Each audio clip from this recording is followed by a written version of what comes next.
In other news, more schools will be put up for indigenous Filipino communities nationwide. This is provided for in an agreement signed by DepEd and the National Commission on Indigenous Peoples. Tina Pagibitan reports. Out of 46,000 school sites in the country, 2,000 are situated in ancestral lands or owned by our indigenous peoples.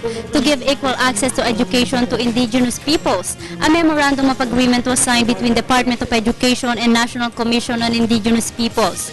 2,000 schools are expected to be built for Katutubo students all over the country.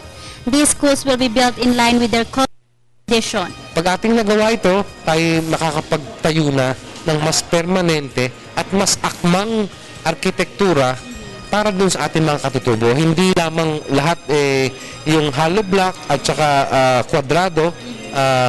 Kukonsultuhin natin yung ating mga iba't ibang kultura at tatanungin ano bang klaseng classroom ang makakatulong sa pag-aaral ng mga kabataang katutubo.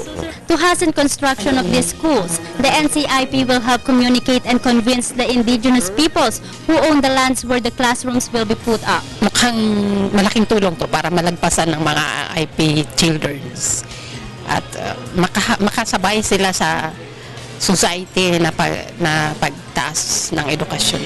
DepEd and NCIP hope that through this, discrimination among Katutubos will be lessened. For the People's Television, Dina Pagibitan.